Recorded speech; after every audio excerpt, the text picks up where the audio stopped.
Assalamu alaikum dear student. I am Habibur Rahman, your English pedagogue. Hope you and your family are in the best state of health and iman. आप पिछले भी lecture लेते रहे हैं।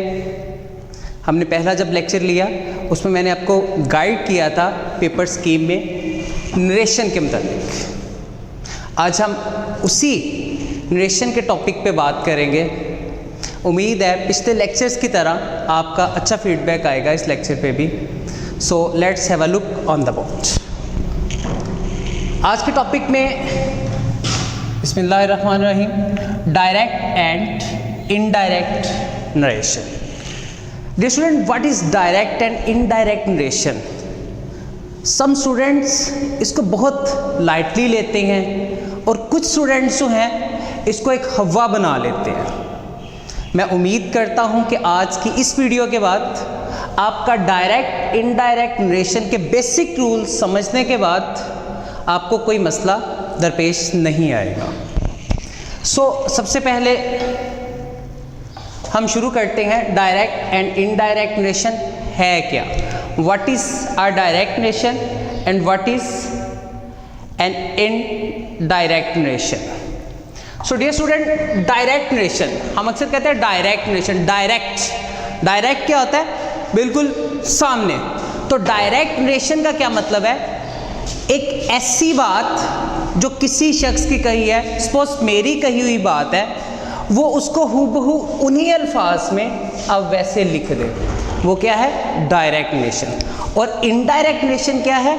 Indirect narration जब मेरी कही हुई बात कोई मेरा स्टूडेंट, मेरा कोई कोलीग उठ के उसको नरेट करेगा, उसको एक्सप्लेन करेगा, उसको मॉडिफाई करेगा, उसको रीराइट करेगा, तो हम उसे क्या कहेंगे? वो इनडायरेक्ट नरेशन है। तो डायरेक्ट स्पीच और डायरेक्ट नरेशन, डायरेक्ट स्पीच को डायरेक्ट नरेशन भी हम कह लेंगे।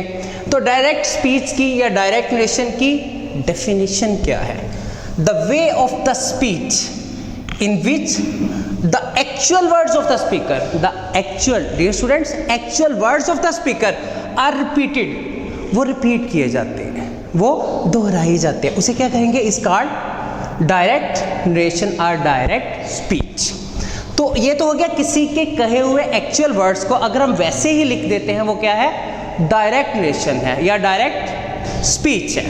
अब इनडायरेक्ट क्या है? इनडायरेक्ट स्पीच और indirect narration, the way of speech in which only the substance of the speaker speech, only the substance of the speaker speech is given, is called indirect narration और indirect speech. So dear students, मैंने आपके सामने एक sentence लिखा है, Habib says I love to teach in Park Garrison Higher Secondary School। अब हबीब से ये मेरी कही हुई बात है, हमने इसको डायरेक्टली लिख दिया। अब मेरे सामने वाले, मेरे कैमरामैन या मेरे कोई और कोलीग उठ के अगर इन्हीं वर्ड्स को बयान, ये मेरे एक्चुअल वर्ड्स हैं, जैसे कि हमने पढ़ा actual words of the speaker, ये मेरे एक्चुअल वर्ड्स हैं। अब जब हम इनको इनडायरेक्टली कहेंगे, मतलब कोई भी उठ के इसको लिखेगा तो क्या कहेगा? Habib says that he loves to teach in Park Garrison Higher Secondary School. तो ये डायरेक्ट है, वो जो मैंने दोबारा सेंटेंस बोला, Habib says that he loves to teach in Park Garrison Higher Secondary School, वो क्या है? वो इनडायरेक्ट है। अब यहाँ पर एक और बात जो है वो समझने वाली है। जब हम कोई भी डायरेक्ट नरेशन लिखते हैं, एक डायरेक्ट नरेशन का कोई सेंटेंस लिखते हैं, तो he said I like this pen, ये मैंने एक सेंटेंस लिखा है। अब हमें इसके there are two parts which we can see, वो क्या है? ही सेड है और आई लाइक दिस पेन है। The part of this sentence which is outside the inverted commas, which is outside, ऐसा हिस्सा इस सेंटेंस का जो कि आउटसाइड द इन्वर्टेड कॉमास है, जो कि इन्वर्टेड कॉमास के बाहर है, उसे हम क्या कहेंगे? Reporting speech. और the sentence which is inside the inverted commas is called reported speech. अब हमने डायरेक्ट स्पीच की डेफिनेशन भी देखी, इनडायरेक्ट की डेफिनेशन भी देखी। मैंने आपके सामने एक डायरेक्ट सेंटेंस लिखा है, उसके दोनों पार्ट्स मैंने आपको बताया, वो कौन से हैं? एक रिपोर्टिंग स्पीच है और एक रिपोर्टेड स्पीच है। अब जब हमने डायरेक्ट से इनडायरेक्ट में चेंज करना है तो there are 3 types of change. कितनी है? 3 टाइप्स ऑफ चेंज, 3 तरह की तब्दीलियां हैं जो हमने उसमें करनी है। The first one, 3 types of change है। द फर्स्ट वन क्या है? Change in the verb of the tense. जो हमारे पास टेंस है उसके वर्ब में तब्दीली होती है। अब किस किस वर्ब में तब्दीली होती है इंशाल्लाह I will explain it later. अच्छा, पहली तो चेंज है change in the verb of the tense. Verb के टेंस के जो वर्ब है उसमें एक चेंज है। अच्छा, ये फर्स्ट चेंज है जिसको हम पहले रूटीन में जो है उसको हम डिस्कस करते हैं। अच्छा, जब हम वर्ब में चेंज लेकर आएंगे तो उसमें सबसे पहले क्या है? हमने देखना है रिपोर्टिंग स्पीच। क्या देखना है? रिपोर्टिंग स्पीच जो है। अब यहाँ पे हमने रिपोर्टिंग स्पीच किसको कहा? विच is outside the inverted commas. जो कि इन्वर्टेड कॉमर्स के बाहर वाला हिस्सा है इस स्पीच का, वो क्या है? वो रिपोर्टिंग स्पीच है। वो क्या है? रिपोर्टिंग। अब रिपोर्टेड भी मैं बताता चलूँ, जो इन्वर्टेड कॉमर्स के अंदर है उसे हम क्या कहेंगे? रिपोर्टेड स्पीच कहेंगे। अब हमने देखना है कि रिपोर्टिंग स्पीच में जो वर्ब है has a lot of importance, उसकी बहुत ज़्यादा अहमियत है। उसी से हम फिर वर्ब में चेंज लेकर आएंगे। हमने देखना है रिपोर्टिंग स्पीच में अगर प्रेजेंट टेंस यूज हुआ है। क्या यूज हुआ है? Present tense.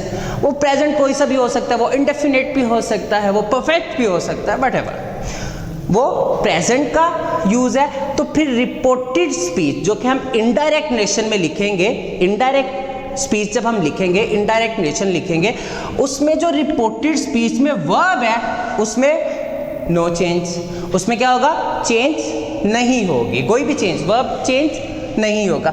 अगर हम देखते हैं कि अगर हमारे पास रिपोर्टिंग में जो है वो फ्यूचर टेंस है। क्या है? फ्यूचर टेंस है, तो फिर भी उसके रिपोर्टेड में वर्ब चेंज नहीं होगा। अब हमने ये देख लिया कि अगर हमारे पास रिपोर्टिंग स्पीच जो है वो प्रेजेंट टेंस में है और in future tense, then there will be no change occur in the verb of the reported. फिर रिपोर्टेड के वर्ब में कोई चेंज नहीं आएगी, तो फिर चेंज आएगी कहाँ पर? हमने ये पहले पढ़ा change in the verb of the tense. हमने वर्ब में, टेंस के वर्ब में तब्दीली करनी है तो कब होगी? जब हमारे पास रिपोर्टिंग क्या होगा? पास्ट में होगा। किस में होगा? पास्ट में होगा। जब हमारे पास रिपोर्टिंग प्रेजेंट में हो तो फिर भी वर्ब चेंज नहीं होगा। जब रिपोर्टिंग हमारे पास फ्यूचर में हो फिर भी वर्ब चेंज नहीं होगा। जब हमारे पास रिपोर्टिंग पास्ट में होगा तो फिर चेंज द वर्ब। वर्ब को हमने क्या कर देना है? कंप्लीटली, टोटली, एब्सोल्युटली उसको हमने चेंज करना है। अच्छा, वो चेंज क्या है? अब 3 टेंस है हमारे पास, 3 टेंस के आगे काइंड्स हैं, इसके अलावा यूजेस भी आ जाएंगे, मॉडल वर्ब का यूज भी आ जाएगा और भी कुछ यूजेस आ जाएंगे। तो सभी को हमने चेंज कैसे करना है वो उसकी डिटेल मैंने नीचे लिखी हुई है। अगर हमारे पास रिपोर्टिंग का वर्ब जो है वो पास्ट में है तो फिर इनडायरेक्ट नेशन में हमें उस सेंटेंस को, उस डायरेक्ट नेशन को इनडायरेक्ट नेशन में चेंज करते हुए क्या करना है? If there is a use of is, am, are. क्या है? इज, एम और आर का यूज है। आर का यूज कहां पर है? मतलब रिपोर्टेड स्पीच में है, तो उसके इनडायरेक्ट नेशन में क्या करेंगे? इज, एम, आर को चेंज इनटू, चेंज किस में करेंगे? वाज और वर के साथ चेंज कर देंगे। अगर हमारे पर प्रेजेंट इंडेफिनेट है उसको हम पास्ट इंडेफिनेट में चेंज कर देंगे। अगर ये सारी चेंज किस में आएंगी? इनडायरेक्ट नेशन में, रिपोर्टेड स्पीच के वर्ब में ये चेंज आएंगी। प्रेजेंट कॉन्टिन्यूअस है तो पास्ट कॉन्टिन्यूअस में चेंज कर देंगे। प्रेजेंट परफेक्ट है तो पास्ट परफेक्ट में चेंज कर देंगे। अगर हमारे पास पास्ट इंडेफिनेट है तो वो भी पास्ट परफेक्ट में चेंज कर देंगे। अगर हमारे पास वाज वर्ब का यूज है तो वो हैड बीन में चेंज कर देंगे। अगर हमारे पास विल या शेल का यूज है फिर ये वुड या शुड में चेंज हो जाएगा। अगर हमारे पास हैड बीन है तो वो हैड बीन ही रहेगा। और इसी तरह से अगर हमारे पास कोई मॉडल वर्ब है, क्या है? मे है, मतलब जो भी मॉडल वर्ब जो प्रेजेंट में जिनका यूज है, मे है, कैन है, इस तरह से और है, तो मे को किस में कर देंगे? माइट में कर देंगे। कैन को किस में कर देंगे? कुड में कर देंगे। तो ये फर्स्ट चेंज जो हमने डिस्कस की, जो मैंने आपको डिटेल से बताई, वो क्या है? अगर हमारे पास रिपोर्टिंग का वर्ब जो है वो प्रेजेंट टेंस में है या फ्यूचर टेंस में है, then there will be no change occur in the verb of the reported. Reported के वर्ब में तब्दीली नहीं होगी। हाँ, रिपोर्टेड का वर्ब तब्दील तब होगा जब हमारे पास रिपोर्टिंग स्पीच जो है वो पास्ट में होगी। रिपोर्टिंग किस में होगी? पास्ट में होगी। फिर हम रिपोर्टेड का वर्ब जो है इनडायरेक्ट नेशन में चेंज कर देंगे। तो वो चेंज क्या होंगी? ये सारी चेंज, ये सारे जो यूजेस हैं, जो ये सारे जो टेंस है वो इन टेंसेस में चेंज हो जाएंगे। अच्छा, ये होगी फर्स्ट चेंज जिसकी हमने बात की। उसके बाद आएगा सेकंड चेंज। कौन सी है? हमने 3 टाइप्स ऑफ चेंज की थी। फर्स्ट चेंज हमने किस में कर दी? वर्ब में चेंज कर दिया। सेकंड चेंज किस में होगी? सेकंड होगी change in personal pronoun. There are 3 types of personal pronoun. First person है, सेकंड पर्सन है और थर्ड पर्सन है। अगर हमारे पास फर्स्ट पर्सन का यूज है, क्या है? फर्स्ट पर्सन का यूज है। जैसे इधर, काइंडली इधर देखिएगा, ये हमारे पास फर्स्ट पर्सन का यूज है। तो फर्स्ट पर्सन जो है हमारे पास डायरेक्ट नेशन में जो फर्स्ट पर्सन का यूज है वो इनडायरेक्ट नेशन में चेंज हो जाएगा सब्जेक्ट ऑफ द रिपोर्टिंग के साथ। इधर आइएगा, सब्जेक्ट ऑफ द रिपोर्टिंग के साथ। ये first person subject of the reporting के साथ चेंज हो जाएगा। अगर हमारे पास सेकंड पर्सन जो कि यू है वो किसके साथ चेंज हो जाएगा? ऑब्जेक्ट ऑफ द रिपोर्टिंग के साथ चेंज हो जाएगा। अगर हमारे पास थर्ड पर्सन है, जैसे कि ही है, शी है, इट है, दे है, एटसेट्रा, इस तरह के वर्ड्स है, थर्ड पर्सन है, तो उसमें कोई भी चेंज नहीं आएगी। मतलब फर्स्ट पर्सन सब्जेक्ट से, सेकंड पर्सन ऑब्जेक्ट से और third person carries no change. तो it is also called SON formula. आप इसको इस तरह से याद कर सकते हैं। पहली चेंज वर्ब में, दूसरी चेंज पर्सनल प्रोनाउन में, and the third and last change वो किस में होगी? Change in certain words. Change in certain words, कुछ खास अल्फाज जो हैं जो हमारे पास डायरेक्ट नेशन में यूज होते हैं, तो इनडायरेक्ट नेशन में उनको हम चेंज कर देते हैं। कैसे? जैसा कि नाउन का यूज है चेंज इनटू देम, दिस का यूज है चेंज इनटू डेट, दोस है दीज में, हेयर है देयर में, इधर है तिधर में, दस है सो में, टुडे डेट डे सो। इस तरह से हम ये चेंज लेकर आएंगे।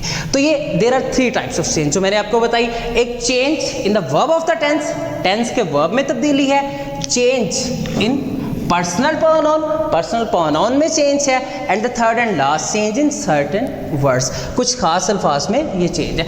अब इसके बाद एक और चीज़ which I am keen to make you understand, वो क्या है? जब हिस्टोरिक पास्ट आ जाता है, हिस्टोरिक पास्ट, तारीखी, कोई माजी में, तारीख में कोई हुआ ऐसा काम है जो कि चेंज नहीं होगा, तो उसको हम क्या करेंगे? वो चेंज नहीं होता हिस्टोरिक पास्ट। जैसे ही set Pakistan came into being in 1947, तो जब हम इसकी नेशन चेंज करेंगे तो क्या लिखेंगे? He said that Pakistan came into being in 1947, तो इसमें कोई चेंज नहीं आएगी। आई होप आपको ये वीडियो पसंद आई होगी। उम्मीद करता हूँ कि आपने ये सारी चीज़ें अच्छे से कॉम्प्रिहेंसिवली समझ ली होंगी। लेकिन इसके बावजूद भी, इसके बाद भी अगर आपको कोई प्रॉब्लम है तो फिर आप अपने इदारे पाक गैरिजन हायर सेकेंडरी स्कूल की तरफ से बनाए हुए व्हाट्सएप के ग्रुप में मुझसे डिस्कस कर सकते हैं। Thanks for viewing my videos. अल्लाह हाफिज़। Stay blessed, stay happy.